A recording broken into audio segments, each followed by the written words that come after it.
Hello everyone, I'm Michael Cheek with MikesGuitarLessons.com. This is the second video for Good Riddance by Green Day. Again, this is the song that a lot of people know as Time of Your Life, but the real name is Good Riddance. And since this is the second video, we're going to go over the second chord progression, okay? So that first video covered what I like to call the first chord progression, okay? You're going to reuse that during the song quite a bit. Now, the second chord progression sounds like this.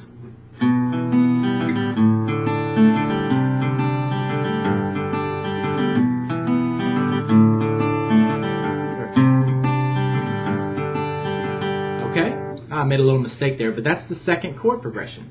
Okay, right after that part comes the third one, and that's most of the song. So we're going to have to, and in addition to the chords we played before, these three, we're going to have to play an E minor chord here, and we're really going to have to do our D chord in this section. In the first video, we didn't actually have to use our D chord, but we do here, okay? So let's start off with that E minor chord. Basically, every string is open except for the A and the D strings. The A string you're holding down in the second fret with your middle finger. On the D string, you're holding that down in the second fret with your third finger. And then everything else is open. Okay? Now, when we pluck these notes, our bass note's going to be on the A string. And then everything else is the same. So, A string, D, B, G, D, G.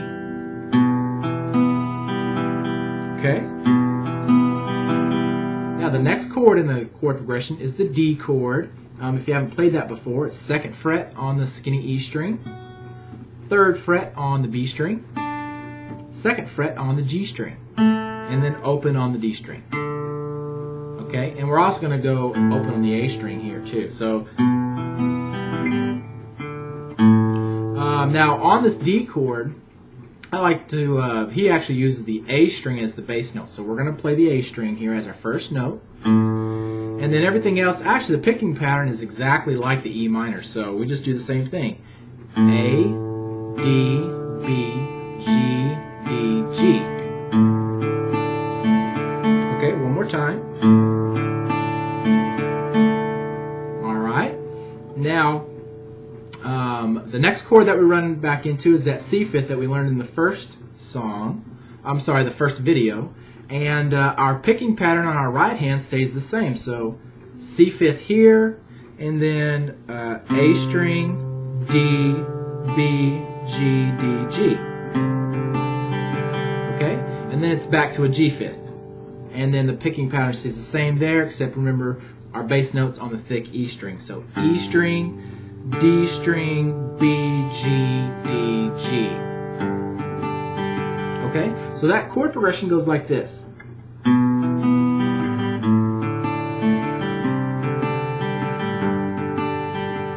Okay, and then in the song, whenever you play it once, you're actually going to play it again. So then we go through it again. E minor, D, C fifth, G.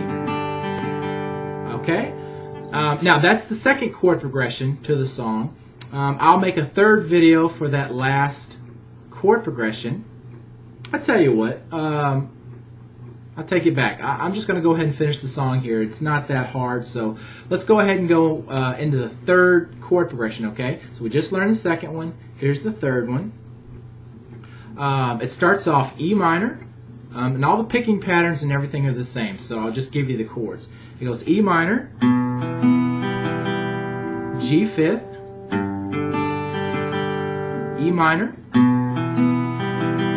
G fifth, E minor, D, and then G fifth. Now depending on what part of the song you're on, when you go back into that last G fifth there, you may start strumming or doing the kind of, I guess I'd call it sloppy strumming or picking, sloppy picking with the pick. Instead of being so clean, you go.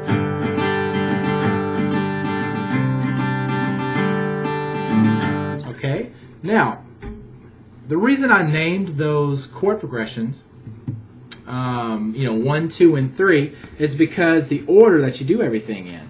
Now, I can actually add on a fourth video. I think I'll do that. I'll add on, well, I think that'll be a third video, and I'll have the chord progression laid out exactly how you play it all the way through the song, and I'll also show you a strumming pattern that you can do as well. So once you're done with this video and you've got excuse me, all your chord switching and picking everything down really good, then go to that third video and we'll finish out the song.